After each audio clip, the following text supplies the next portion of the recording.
Donc, on est sur le point 7. On a d'abord une classe opération à faire, ce que Poumine il a fait ici, c'est très bien. On a un numéro de compte, une action et un montant. Ça correspond aux 3 paramètres dans le constructeur. Il a fait aussi le constructeur avec les 3 paramètres. Ça, c'est fait. Maintenant, dans la classe client, ajoutez une méthode execute operations. Donc, on va faire ça. Elle s'appelle execute operations. Donc, ça, c'est sûr. C'est une méthode, donc il y a forcément des parenthèses quand on la déclare. Quand on déclare une méthode, il faut choisir est-ce que c'est public ou c'est privé. Ici, on veut pouvoir l'appeler depuis une autre classe. On veut pouvoir l'appeler depuis le test de client. Donc, on doit le mettre public parce que sinon, on pourrait l'appeler que à l'intérieur de la classe client. Et ça ne nous intéresse pas. Ensuite, on doit décider est-ce que c'est statique ou pas statique.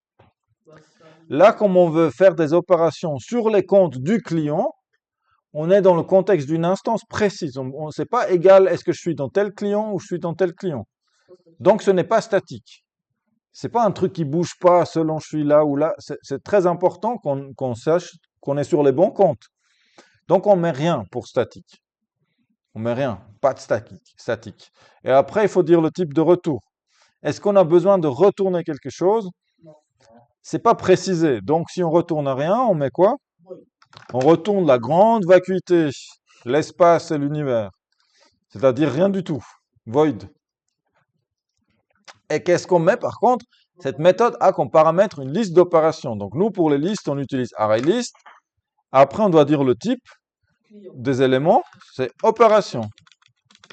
Opération. Et puis, quand on a mis le type, il faut mettre le nom du paramètre. Donc, par exemple, operation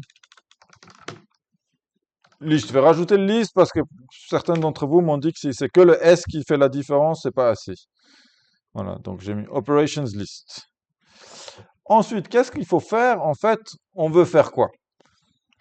On nous demande déjà, est-ce qu'il est aussi nécessaire de passer l'instance de client en paramètre? Donc, est-ce que ici je dois mettre client, par exemple? Oui ou non? On n'est pas dans une méthode statique, donc on a une instance client, on a le 10 à disposition, on a déjà un client. On n'a pas besoin de le passer en paramètre. Non, le 10, ça se réfère à cette instance-là. Par exemple, si je veux récupérer les comptes de ce client, je peux faire 10 accounts. Je peux aussi faire juste accounts. Le 10, il est optionnel. Mais je n'ai pas besoin de dire pour quel client parce que je suis déjà dans un client. Donc, ce serait une erreur conceptuelle de mettre en plus un paramètre client parce que ça peut faire des choses bizarres. C'est comme si je dis à Yacine, mets 10 francs sur ton compte et il va le mettre sur le compte de Poumine. Voilà. Ça arrange les uns, pas les autres, ça arrange pas la banque en tout cas. Ensuite, on doit donc traiter toutes les opérations. Pour chaque ligne de la liste des opérations, la méthode doit trouver le compte correspondant et effectuer l'opération. Donc, comme c'est pour chaque, on fait quoi? Boucle. Alors, on a vu 2 types de boucles. Je vais choisir à partir de maintenant celle qui me paraît le plus adaptée à la situation. Ici, c'est celle où il n'y a pas d'indice pour moi. Ça va plus vite. Je tape iter, il me fait la boucle. Ça veut dire, c'est un peu comme le for each en Python. Vous voyez, en Python, on avait dit for operation in operations list. Là, on doit en plus mettre le type. Et on doit faire 2 choses. Pour chaque méthode, pour chaque ligne, on doit faire 2 choses. 1, trouver le compte. 2, effectuer l'opération. Donc, je marque 1, trouver le compte. 2, effectuer l'opération. J'ai lu ça, je sais que je vais devoir faire ça. Je me dis, mais comment je vais trouver le compte? Ah, j'ai des profs super gentils. Ils y ont pensé. Ils m'ont expliqué comment faire. Vous voyez, ils ont dit pour obtenir le compte avec un numéro de compte donné, alors ils parlent dans leur langage un peu de matheux, comme ça, avec le compte donné, tout ça, mais ça veut dire, en fait, si j'ai un numéro de compte, comment je retrouve le compte en lui-même? On dit faire une autre méthode getAccount qui prend le numéro en paramètre et qui, en fait, fait un algorithme de recherche pour trouver dans la liste des comptes du client le bon compte qui a le bon numéro. On fait un get account, après on l'appelle. Du coup, en fait, on l'appelle. Mais avant ça, moi j'ai envie de me poser la question, oui, mais ils me disent faire ça et, pour un numéro de compte donné, mais il est où mon numéro de compte? Mon numéro de compte, il est dans la liste, non? Il est dans la liste de quoi? La liste de account. Oui, mais c'est pas celui que je cherche. Moi je cherche le compte qui correspond à l'opération. Opération. Ah, Donc en fait, c'est un attribut de opération qui a le bon numéro. Donc moi je vais faire, déjà on va décomposer les étapes pour pas avoir trop de points qui s'alignent sur la même ligne là. Donc on va faire string account number. Ça c'est le compte qu'on veut créditer ou débiter. Il est où? Bah il est dans operation. Et là je peux pas récupérer. Pourquoi? Parce que je les ai mis en privé le numéro de compte. Donc qu'est-ce que je vais faire? Je vais faire un getter. Alt insert getter pour le numéro de compte. J'ai pas besoin d'un setter, on va pas changer le numéro, on va juste le récupérer. Donc get numéro compte. Donc ça, j'ai trouvé mon account number. Si je veux tester ce que j'ai fait pour l'instant, c'est toujours une bonne idée de faire des tests intermédiaires. Bah, j'affiche account number. ah, là, ça va beaucoup mieux. Alors, println account number. Donc pour l'opération, je récupère le numéro de compte et je l'affiche. Des questions sur un code en particulier? Numéro de compte. Il sort d'où le get numéro de compte? Il sort de la classe opération, on a fait un getter. Ok. Et puis pour l'opération en cours, on va lui récupérer, par exemple, pour la première opération que vous voyez là, on récupère le A111. Et pour la deuxième, on va récupérer ça. Et voilà, après, vous allez faire un print de quoi? Account. De juste un numéro. Je veux voir si je peux sortir tous ces numéros dans l'ordre. Ok. Et pour ça, il faut ici que je fasse le test. Il est marqué là. J'aime bien commencer à faire le test très tôt parce que comme ça, je vois petit à petit comment je progresse. Si j'attends le test à la fin, je risque d'avoir beaucoup d'erreurs et je ne sais plus d'où vient quoi, qu'est-ce qui se passe, voyez. Donc j'essaie bien, step by step, baby steps. Voilà, donc on a choisi cette ligne où on passe pas le client paramètre. Et puis j'essaie ça, les autres, je vais mettre en commentaire. Pour l'instant, il ne m'intéresse pas. On lance le schmilblick, il est déjà parti. Alors, qu'est-ce qu'il nous affiche? A111, A112. Il nous affiche effectivement les numéros de compte dans le bon ordre. Par contre, à la fin, quand je regarde le résultat, ben ça joue pas parce que j'ai pas les bons soldes là. Tout est resté à zéro. C'est normal parce que pour l'instant, on n'a pas exécuté d'opération. Les comptes, ils sont initialisés à zéro, ils restent à zéro. Donc maintenant, nous, on veut trouver le compte. Alors, en fait, on veut pas juste afficher ça, on veut trouver le compte. Donc, account, c'est notre compte, le compte qu'on veut créditer ou débiter. Et comment je fais? Ben là, je vais pouvoir utiliser cette méthode que je vais écrire, getAccount. GetAccount,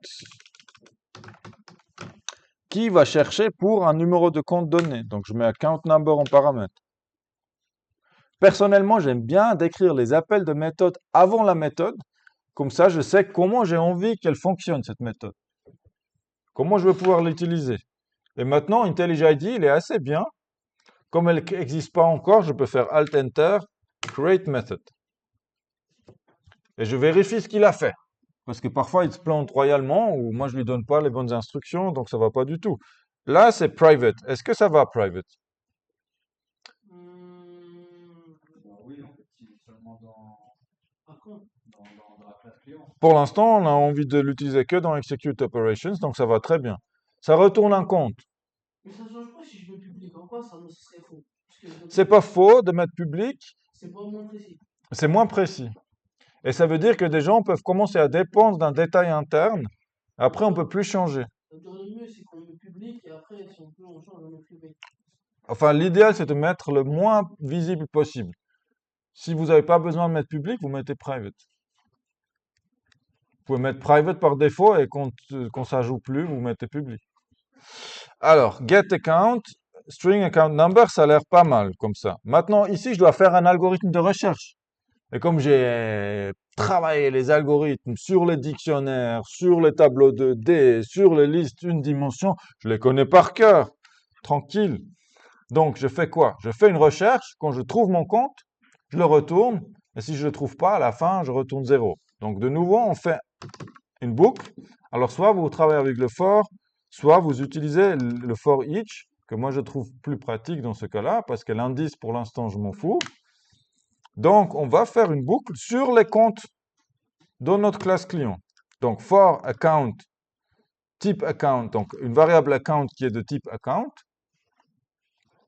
On va chercher dans tous les accounts. On va faire un parcours de la liste des comptes de ce client-là. Et qu'est-ce que je vérifie? Le numéro du compte.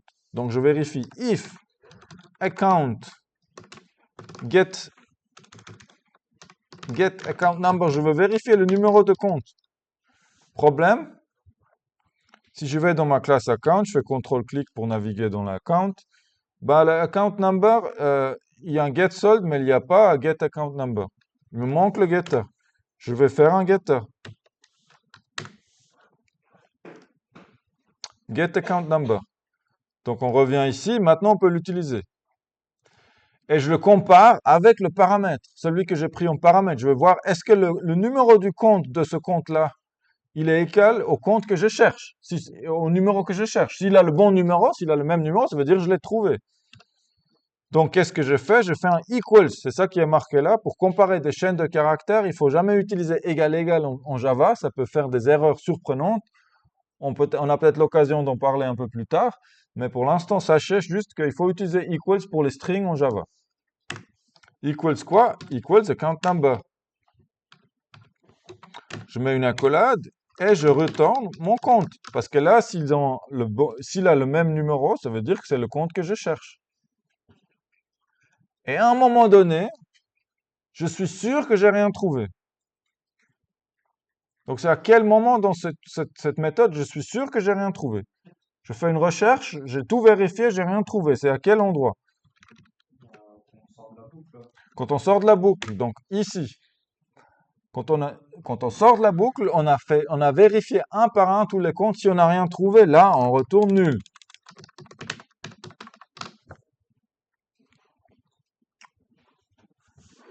Et maintenant, je devrais pouvoir trouver le compte. Et pour tester, je fais un print de mon compte que j'ai trouvé ici pour vérifier si maintenant, tout à l'heure, on a affiché que le numéro de compte. Maintenant, je devrais afficher tous les comptes. À chaque fois, le bon compte. Donc, il y avait un raccourci pour exécuter, c'était F5. Non. CTRL F6. 9. Alors, comment ça marchait?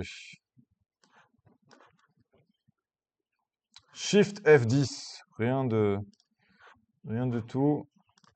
Alors, pardon, j'ai mal aligné mes fenêtres. Donc, Shift F10, je réexécute mon code. Et je m'attends à voir, voilà, les différents comptes. Donc, il a trouvé les comptes, il a trouvé chaque compte. Alors, bon, c'est un peu dommage dans cet exemple-là, on n'a jamais eu de compte qui n'existait pas. Donc, moi, j'ai envie de changer ça. Je vais mettre une opération, je vais rajouter dans ma liste une nouvelle opération où je mets Schtroumpf. Schtroumpf, il ne devrait pas exister. Et je le relance. Et effectivement, maintenant, j'ai un nul au milieu.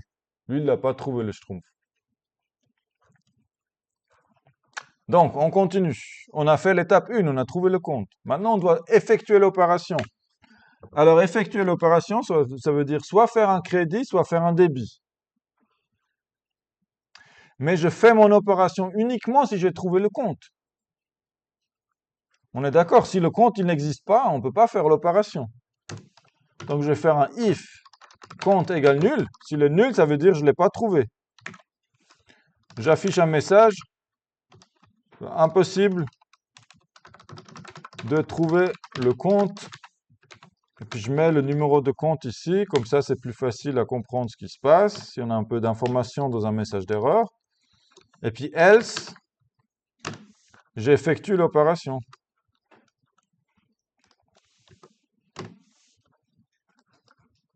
Oups, j'ai pas mis les accolades là où il faut. Voilà. Effectuer l'opération, ça veut dire quoi? Ça veut dire soit faire un crédit, soit faire un débit. Donc, en fait, je vais prendre mon compte maintenant et je vais faire compte.crédit ou .débit. Et je dois savoir lequel. Donc, je dois récupérer mon type d'opération. Donc, actuellement, dans opération, l'action, c'est l'action, ça a été appelé ici, action, et le montant, les deux, j'aurai besoin, donc je vais rajouter les getters. Get numéro compte, get action, get montant. Donc, dans client, on va devoir tester, est-ce que ça correspond à telle ou à telle opération? Donc, if crédit equals. Alors, mon opération, je l'ai mis dans une variable opération, là, equals opération point get action. Je vais faire un crédit. Else, ben, on va faire un débit. Soit je fais un else if, je vérifie si c'est égal à débit et je fais un message d'erreur si l'action n'existe pas. Soit je fais directement le débit. On va faire ça maintenant ici pour simplicité. Compte. Comme c'est un crédit, je dois faire un crédit. Un crédit de combien? Un crédit de montant. Et sinon, je fais un débit de montant.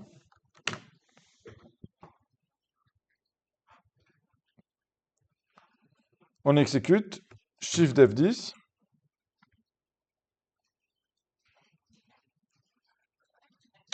Et qu'est-ce que j'ai? J'ai A111, balance 30 ici, le solde est de 30, c'est juste. A112, le solde est de 70, c'est juste. A121, le solde est de 29,5, et puis A134, le solde est de 205, 200,5. Et puis pour peut-être mieux comprendre ce qui se passe, on va essayer de le faire en debug. Je vais mettre un breakpoint ici. On va exécuter pas à pas, en tout cas les quelques premières boucles pour voir ce qui se passe. Ça vous va? Donc je lance avec le petit cafard, debug. Il s'est arrêté ici. Voyez en dessous, je vois mon operations list, je vois les différentes opérations qui sont dedans. Et je vais faire step over. Step over, ça veut dire je passe à la prochaine ligne. Je ne vais pas aller chercher le détail de ce qui se passe à l'intérieur de la méthode. Step over. Donc maintenant, j'ai une opération précise. C'est la première opération, c'est le numéro de compte, c'est A111. Je dois faire un crédit de 50. Donc, account number, il vaut 50. Non, A111. Et puis quand je vais chercher le compte, je trouve bien un compte. Je trouve le compte, celui-là, 111, qui a actuellement un solde de 0. Donc, est-ce que le compte, il est nul? Non. C'est pour ça qu'il me grise déjà dans le debugger. C'est false, donc il ne va pas faire ça. Il va aller dans le else. Maintenant, il regarde. Opération, elle avait quoi comme action? Il avait crédit. Donc, on va regarder, est-ce que crédit est égal à l'action dans l'opération? Est-ce que c'est le cas? Oui. Donc, je fais le crédit avec le montant qui est stocké là, que je récupère à l'aide du getter. Donc, j'ai fait le crédit et maintenant, si je regarde dans le client 10, vous voyez, j'ai la liste des comptes. Il y a 4 comptes. Bah, il y a le premier compte, le A111, qui a augmenté de 50 parce que je l'ai crédité.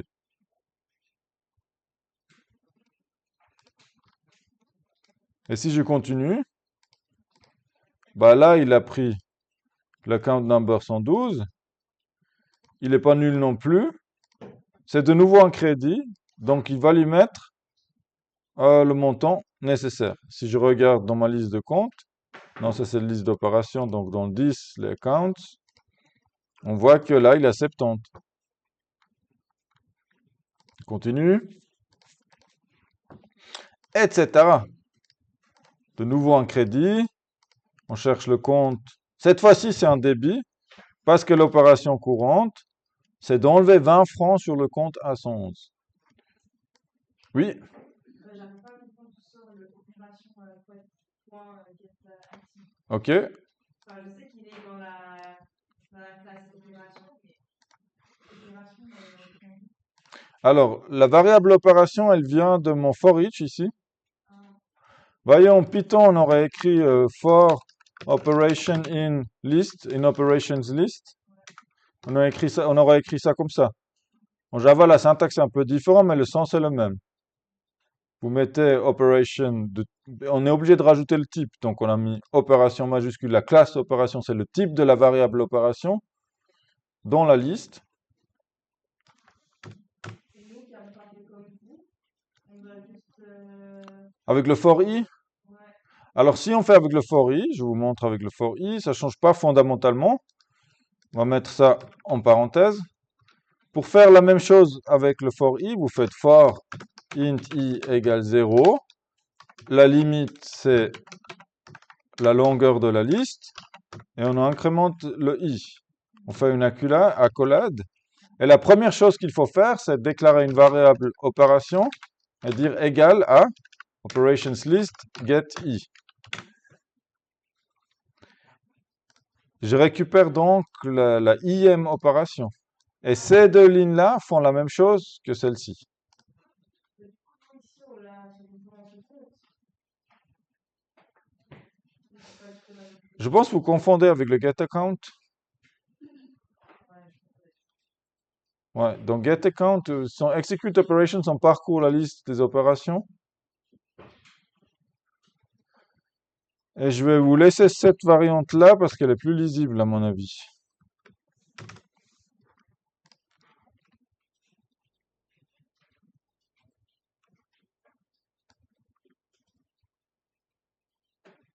Je vais juste réduire un petit peu pour avoir une vision d'ensemble du code en fin de vidéo.